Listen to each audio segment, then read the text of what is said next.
Students, welcome back to online classes. I hope कि आप सब लोग अच्छे होंगे, सेफ होंगे और घर पर एंजॉय कर रहे हैं अपनी लाइफ। जैसे कि हमारे इंग्लिश के एक चैप्टर में द फन दे हैड हमने देखा था, उसी तरह से ऐसा बोला जाता है ना, पहले पुराने लोग जो है यानी हमारे ओल्ड एज, वो लोग स्कूल को ई स्कूल बोलते थे। तो उनकी ये बात सही हुई। जैसे हमने देख लिया कि अब हम लोग ऑनलाइन पढ़ा रहे हैं और आप लोग ऑनलाइन पढ़ रहे, तो वैसे ही उनकी कुछ और बातें हैं, उनके प्रिंसिपल्स जो अभी सही हो रहे। जैसे कि आपने देखा होगा कि लॉकडाउन की वजह से सभी लोगों को जो है अपना फूड स्टोरेज ज्यादा इंक्रीज करना पड़ा। तो वो पहले से बताते आए हैं हमारे एंसेस्टर्स के फूड जो है वो स्टोर करना चाहिए, यानी ग्रोसरी जो है वो 12 महीने की आपको स्टोर करनी चाहिए। सेम में उनका एक और प्रिंसिपल ये था कि नेचर के प्रति आपको अच्छा होना चाहिए और नेचर लवर बनना चाहिए, वो भी एक सही बात अब प्रूव हो गई है। फिर अपना खुद का ध्यान रखना चाहिए, इम्यूनिटी सिस्टम बढ़ानी चाहिए। तो ये सारे प्रिंसिपल्स अगर आप फॉलो करते हैं तो एक अच्छी सी लाइफ मिलती है। सेम में अगर कोई नेशन ऐसे ही कुछ प्रिंसिपल्स को फॉलो करता है तो भी जाकर वो नेशन को अच्छा बना सकता है। तो उसी के रिलेटेड आज का हमारा टॉपिक है, जो कि है directive principles of state policy. इसीलिए मैंने आगे की थोड़ी वो जो है बैकग्राउंड बनाया ताकि आप लोग इसे इजीली समझ सकें। तो जैसे कि मैंने बताया, डायरेक्टिव प्रिंसिपल्स इन शॉर्ट ये ऐसा प्रिंसिपल्स हो गए कि जिसकी वजह से स्टेट यानी कि स्टेट या फिर अपनी जो सेंट्रल गवर्नमेंट है, दोनों ही। तो यहाँ पर अगर मैं स्टेट बोलती हूँ तो आप समझोगे उसे गवर्नमेंट, ठीक है। तो गवर्नमेंट अगर किसी भी नेशन को अच्छा बनाना चाहती है तो उसे सोशल और साथ ही साथ इकोनॉमिक जस्टिस भी देना पड़ेगा उनके लोगों को। और वो कैसे दे पाएंगे? अगर उन्होंने कुछ प्रिंसिपल्स बनाए हैं, उसके रिलेटेड वो वर्क करते हैं, तभी वो सबको सेटिस्फाई कर पाएंगे और एक अच्छा सा नेशन बन पाएगा। तो वैसे ही हमारे डायरेक्टिव प्रिंसिपल्स जो है वो हमारे कॉन्स्टिट्यूशंस में दिए गए हैं। और डॉक्टर बाबा साहेब आम्बेडकर भी ऐसा मानते हैं कि अगर इस जो है डायरेक्टिव प्रिंसिपल्स उसे फॉलो किया जाए तो नेशन का ग्रोथ अच्छा हो सकता है। तो देखते हैं हमारे डायरेक्टिव प्रिंसिपल्स क्या है। फर्स्ट है इकोनॉमिक पॉलिसी, यानी कि directive principles related to economic policy. ठीक है, ये पूरा वर्ड ऐसे लिखना है आपको सेंटेंस में, directive principles related to economic policy, जिसमें हमें कुछ बातें बताई गई है इकोनॉमी के रिलेटेड। इकोनॉमी यानी कि जो देश का पैसा है, अर्थतंत्र है, उसके रिलेटेड। तो अगर हम चाहते हैं कि इकोनॉमिकली स्ट्रांग बने तो इकोनॉमिकली पॉलिसी जो है उसके प्रिंसिपल्स हमें फॉलो करने पड़ेंगे, हमें यानी गवर्नमेंट को। तो गवर्नमेंट किस हिसाब से इसे फॉलो करेगी? तो इक्वल डिस्ट्रीब्यूशन होना चाहिए वेल्थ और रिसोर्सेज का, यानी कि जितनी भी नेशन की वेल्थ है और सारे रिसोर्सेज उन सबको इक्वली डिस्ट्रीब्यूट करना चाहिए। ऐसा नहीं कि रिच पीपल को ज्यादा दे दिया, पुअर को कम दिया। अगर ऐसा हुआ तो डिस्पैरिटी होगी और उसकी वजह से क्या होगा, लोगों में डिससेटिस्फेक्शन होगा और वो लोग अच्छी तरह से अपना जो वर्क है वो नहीं कर पाएंगे। फिर है equal pay for equal work, यानी कि जितने भी लोग वर्क कर रहे हैं तो उनका पेमेंट जो है वो इक्वल होना चाहिए। अब ऐसा नहीं कि कोई टीचर है और उसका असिस्टेंट, तो दोनों का सैलरी सेम होना चाहिए, राइट? तो ऐसा नहीं होना चाहिए। इसका मतलब ये है कि अगर मैन और वुमन सेम पोस्ट पर है और सेम वर्क करे सेम आवर के लिए, तो उनकी रिस्पॉन्सिबिलिटी अगर सेम है तो दोनों को सेम पैसे मिलने चाहिए। ऐसा नहीं कि वो मैन है तो उसे ज्यादा मिले और वुमन को कम मिले, या फिर वुमन को ज्यादा मिले और मैन को कम मिले, ऐसा नहीं होना चाहिए। यहाँ पर ये बताता है। फिर है प्रोविजन फॉर गुड हेल्थ, यानी कि जितने भी वर्कर्स है जहाँ पर काम कर रहे हैं, तो वो जो है एडमिनिस्ट्रेशन, उसका रिस्पॉन्सिबिलिटी रहेगा, वो रिस्पॉन्सिबल रहेगा कि उनके वर्कर्स की हेल्थ कैसी होनी चाहिए, गुड कंडीशन में वो लोग होने चाहिए। उसके बाद है cooperation in administration of industrial units by labours. इसका मतलब ये हुआ कि कोई भी इंडस्ट्रियल यूनिट्स है तो उसके एडमिनिस्ट्रेशन और लेबर्स दोनों ही जो है उनके बीच में अच्छा कोऑपरेशन होना चाहिए, यानी कि टॉप से लेकर बॉटम तक सारे ही लोग अगर एक साथ कोऑर्डिनेट कर वर्क करेंगे तब ही जाकर कोई अच्छी सी चीज जो है वो बाहर आ सकती है। यानी कि अगर सपोज अगर जो एडमिनिस्ट्रेशन है उसने अच्छा डिसीजन लिया तो सारे वर्कर्स उसे एक्सेप्ट करने ही वाले हैं, पर अगर उन्होंने वर्कर्स के रिलेटेड कोई डिसीजन अच्छा नहीं लिया तो वर्कर्स क्या अच्छी तरह से काम करेंगे? नहीं करेंगे, उतना सेटिस्फेक्शन से वो लोग वर्क नहीं कर पाएंगे। तो सब लोगों को एक दूसरे से कोऑर्डिनेट करकर वर्क करना चाहिए। तो ये था इकोनॉमिक पॉलिसी।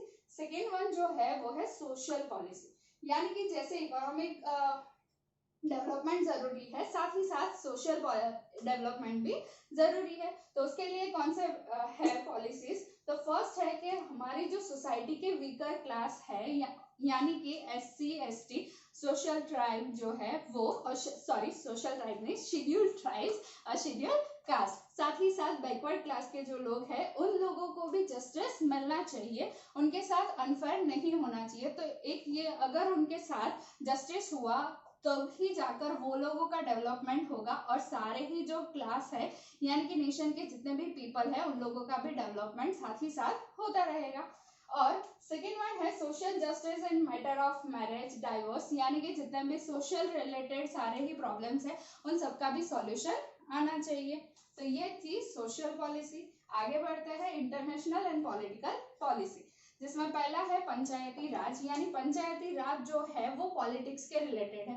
तो ऐसा सिस्टम बनाना चाहिए जहां पर वो लोग, यानी कि जैसे गांव में सपोज आप करो तो सरपंच जो है उनके साथ और लोग रहेंगे और वो सारे लोग मिलकर अपना जो विलेज है उसे डेवलप किस हिसाब से किया जा सके उसके ऊपर वो लोग डिस्कशन करेंगे, कुछ प्लान्स बनाएंगे, अगर जरूरत पड़ी तो फाइनेंशियली वो लोग देंगे, मतलब हेल्प करेंगे, फाइनेंशियल हेल्प करेंगे और उसी हिसाब से डेवलपमेंट करते जाएंगे। तो अगर एक विलेज में इस हिसाब से वर्क हुआ तो साथ ही साथ दूसरा विलेज करेगा, फिर तीसरा करेगा और फिर जाके डिस्ट्रिक्ट होगा, फिर स्टेट होगा और अल्टीमेटली पूरा जो नेशन है उसका डेवलपमेंट होगा।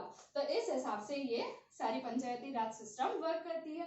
फिर है इंटरनेशनल पीस, यानी कि जो भी स्टेट है तो हमारी गवर्नमेंट उन्हें सभी जगह से ऐसे रिलेशन बनाने चाहिए, यानी सारे ही नेशन के साथ कि वो लोग पीसफुली रह सके। और यही जो है इंटरनेशनल पीस वाली पॉलिसी और प्रिंसिपल, उसी की वजह से कहीं ना कहीं हम लोग वॉर करने से रुक जाता है। जब हमारे आजू बाजू के पड़ोसी देश वाले आ जाते हैं ना हम पर अटैक करने, तो आप लोग सोचते हो कि देश वाले क्यों कुछ नहीं कर रहे, गवर्नमेंट क्यों कुछ नहीं कर रहे? तो just because of this principle कि हमें इंटरनेशनल पीस बनाए रखनी है, इसीलिए हम किसी पर हमला नहीं कर सकते। पर हाँ, साथ ही साथ एक बात भी है कि सामने वाला बहुत परेशान करता है तो फिर दे मारो उसको एकदम से, राइट ना? तो आगे बढ़ते हैं। अब आ गई बात कि कुछ जस्टिस के रिलेटेड। तो जस्टिस जज जो होते हैं उन्हें इम्पार्शियल रहना चाहिए, यानी कि अगर कोई भी पॉलिटिक्स के कोई भी है सॉरी वो कोई भी पॉलिटिकल पार्टी से बिलोंग करता है तो भी उन्हें जस्टिस इम्पार्शियल रहकर देना चाहिए। अगर वो किसी के डराव धमकावे में आकर इनजस्टिस करता है तो वो अपनी पोजीशन का मिसयूज कर रहा है, तो ऐसा नहीं करना चाहिए। तो जितने भी जज है उन सबको ही इम्पार्शियल रहकर वर्क करना चाहिए और किसी के भी फियर से, मतलब उसके फियरलेस वर्क करना चाहिए, ये किसी से डरना नहीं चाहिए। फिर आगे बढ़ते हैं education and cultural policies.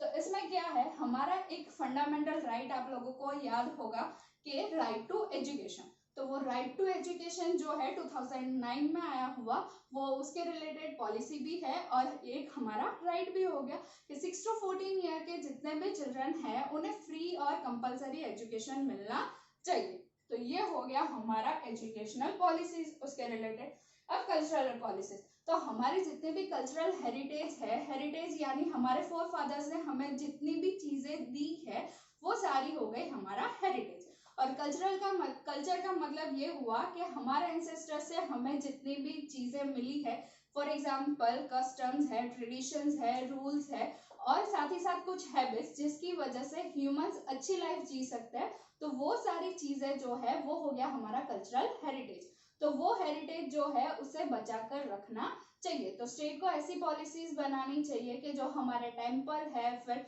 Tourism places है, वो सारे सिक्योर होने चाहिए, कोई भी वहां जाकर गंदगी ना करे, उससे लूट ना ले, रॉबरी ना हो, ऐसी सारी पॉलिसीज उन्हें बनानी चाहिए।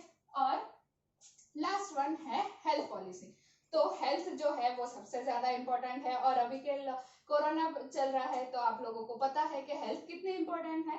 तो उसी तरह से नेशन जो है वो ध्यान रखेगा कि उनके जो सिटीजन है वो अच्छी हेल्थ उनकी रहे। उसीलिए पब्लिक हेल्थ और हाइजीन जो है वो इम्पोर्टेंट है। साथ ही साथ ऐसे हार्मफुल ड्रग जो है या फिर सॉफ्ट ड्रिंक्स है तो वैसी ही चीजों को प्रोहिबिट करना, उसे यहाँ से हटा देना, ऐसी भी एक पॉलिसी बनाई जाती है ताकि के जो लोग हैं उनकी हेल्थ को कोई इश्यू ना हो।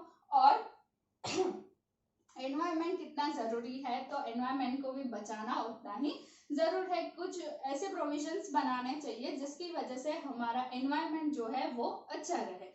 तो ये सारी जो बातें थी अच्छी अच्छी वाली बातें, ये सारी ये थी कि ऐसी पॉलिसीज और ऐसे प्रिंसिपल से अगर जो नेशन है वो वर्क करता है तो सारे ही जो लोग हैं उन सबका डेवलपमेंट होगा, साथ ही साथ नेशन का भी डेवलपमेंट होगा। तो आप भी आज एक काम कीजिएगा, लाइफ में कुछ ऐसा प्रिंसिपल बनाएगा जिससे आपकी लाइफ भी एकदम अच्छी सी हो जाए। जैसे कि सुबह जल्दी उठना, ऐसा भी बना सकते हो, या फिर टू बी ऑनेस्ट और to be loyal to your loved one. ऐसे कुछ प्रिंसिपल से अगर आप हमेशा अपने लाइफ स्पेंड करोगे तो कहीं ना कहीं कोई दिक्कत आने नहीं वाली। और आप अगर कभी आ भी जाती है तो आपके प्रिंसिपल की वजह से आप उस सिचुएशन को अच्छी तरह से हैंडल कर पाओगे।